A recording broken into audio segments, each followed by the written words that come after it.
பெருமானே, பிறந்து ஒளிமையின்று பேசத் தெரிந்த நாள் முதல் நான் உன்னிடம் பொன் கேட்டேனா, பொருள் வேண்டினேனா, மண் கேட்டேனா? ஆனால் இன்று மட்டும் ஒன்றே ஒன்று கேட்கிறேன். என் பெண்ணுக்கு நல்லறிவை கொடு. கண்ணிறைந்த ஒரு கணவனுடன் அவளை வாழ விடு. உன்னையே நினைத்து உனக்கே மாலை சூட்டுவேன் என்று புலம்பும் அவள் உள்ளத்தை நீயே மாற்று. பாவை நோன்பிருந்து உண்மையில் பாவி பாடிய பெண்ணை பார்ப்பவர் பைத்தியம் என்று பழித்துக் கூறும் நிலைக்கு ஆளாக்கி விடாதே. அதை என்னால் தாழவே முடியாது. மகிழ்ச்சியோடு நான் பார்க்கும் மணமகனுக்கே என் மகள் மாலை சூடி இல்வாழ்க்கை நடத்தும் மனப்பக்குவத்தை கொடு. இல்லை என்றால் இந்த கல்வியை என் உயிரை உன் திருவடிகளில் ஏற்றுக்கொள்.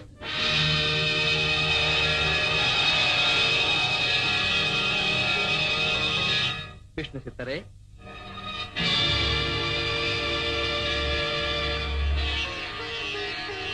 வீணாக கவலையடைய வேண்டாம். விரைவில் உமது வளர்ப்பு மகளான ஆண்டாள் எம்மை வந்து அடையும் காலம் நெருங்கிவிட்டது. அவள் விருப்பப்படி நாமே அவளுக்கு மாலை சூட்டுவோம். கூடி கொடுத்த சுடற்கொடியை திருமண கோலத்தோடு திருவரங்கத்தில் நமது சன்னிதானத்திற்கு அழைத்து வாரும். திருவருள் கிடைக்கும். பெருமானே, பெருமானே, நான் வளர்த்த பெண்ணை நீ ஏற்றுக்கொள்ளப் போகிறாயா? அவளுக்கு இரக்கம் காட்டுவதற்கு இத்தனை நாள் சோதனையா? என்னே உனது விளையாட்டு. உன்னால் என் பெண் உயர்ந்தாள், அவளால் நான் உயர்ந்தேன். என்னே உனது கருணை. நாளையே உன் கட்டளைப்படி அவளை திருவரங்கத்திற்கு அழைத்து வருகிறேன். திருவரங்கத்திற்கு அழைத்து வருகிறேன்.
என் மனம் பித்து, உன் மனம் கல்.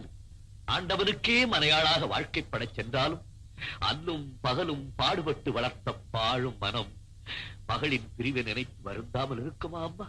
பாவை நோன்பிருந்து நீ பாடிய பாடலை இனி எப்போது கேட்கப் போகிறேன்? உண்ணும் சோறு, பருகும் நீர், தின்னும் வெற்றிலை அனைத்திலும் அந்த கண்ணனையே காண்கிறேன் என்று தத்துவங்கள் பேசுவாயே, அந்த முத்தமிழ் சொல்லை இனி யாரிடம் கேட்கப் போகிறேன்? கனவு கண்ட விதத்தை கவிதையாக பாடி காட்டினாயே, அப்படிப்பட்ட உயர்ந்த கருத்துக்களை இனி எவரிடம் கேட்கப் போகிறேன்? பித்தென்று உன்னை நினைத்தேன்.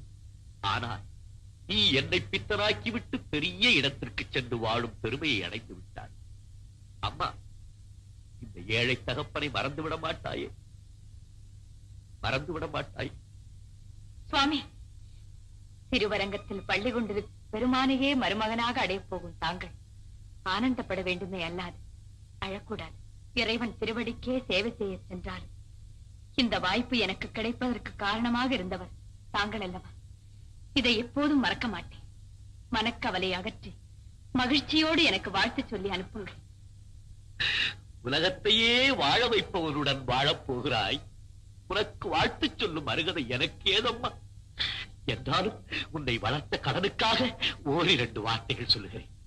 உலகையும் அளந்தவன் அந்த மாயவன். முதலில் நீ அவன் குணத்தை அளந்து அதன்படி நடந்து கொள்ள வேண்டும்.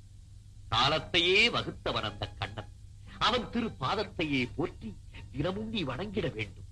கள்ளத்தனம் உண்டு, ஜாலங்கள் செய்வான், கோபத்தை உண்டாக்குவான், குற்றங்கள் சுமத்துவான். துணிந்த தலை நிமிராதே மௌனத்தையே சாதித்து அவன் மாயத்தை எல்லாம் வென்றுவிடும். ஆகட்டும் சுவாமி, உங்கள் கட்டளைப்படியே நடந்து உங்களுக்கு நற்பெயர் வாங்கி தருகிறேன். ஆசை கூறி அனுப்புங்கள்.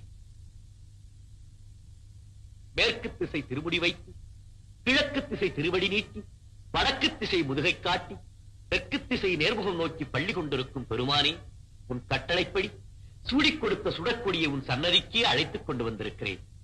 ஏற்றுக்கொள் ஐயா, ஏற்றுக்கொள்.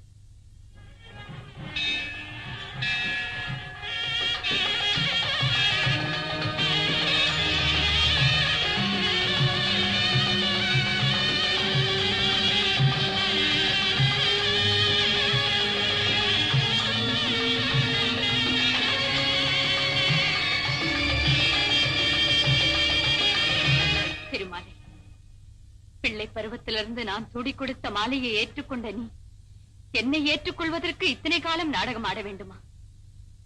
ஏன் மௌனம்? உண்மையாகவே உறங்குகிறாயா, இல்லை உறங்குவதைப் போல் நடிக்கிறாயா? போதும் விளையாட்டு.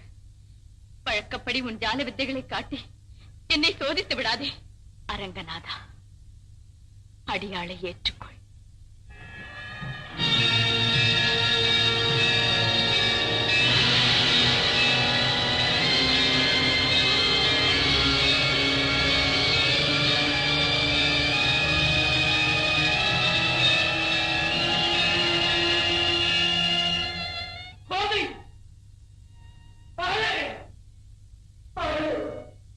சூடிக் கொடுத்த சுடற்கொடியே, ஆண்டாள் பாலவன் பலரடியில் ஐக்கியமாகிவிட்டாயோ?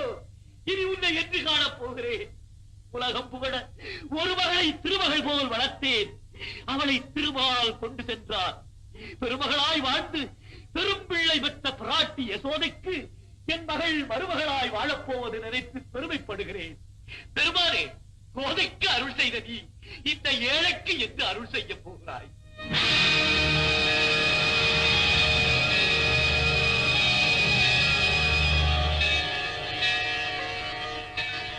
விஷ்ணு சித்தரே, உம்மிடம் வளர்ந்து எம்மை வந்தடைந்த ஆண்டாள் வேறு யாருமல்ல, மகாலட்சுமியே. நீர் பூமாலை கொடுத்து பாமாலை சூட்டி பாடுவதை காண வேண்டும் என்று விரும்பினாள். சில நாள் உம்மிடம் வளர்ந்தாள். நேரம் வந்தது, எம்மை வந்தடைந்து விட்டாள். இனி நீர் பூவுலகில் பெரியாழ்வார் என்ற திருநாமத்தோடு பேரும் புகழும் பெற்று தொடர்ந்து எமக்கு தொண்டு செய்து வருகிறார். திருமாலே, உனது பெருமையே பெருமை, உனது பெருமையே பெருமை.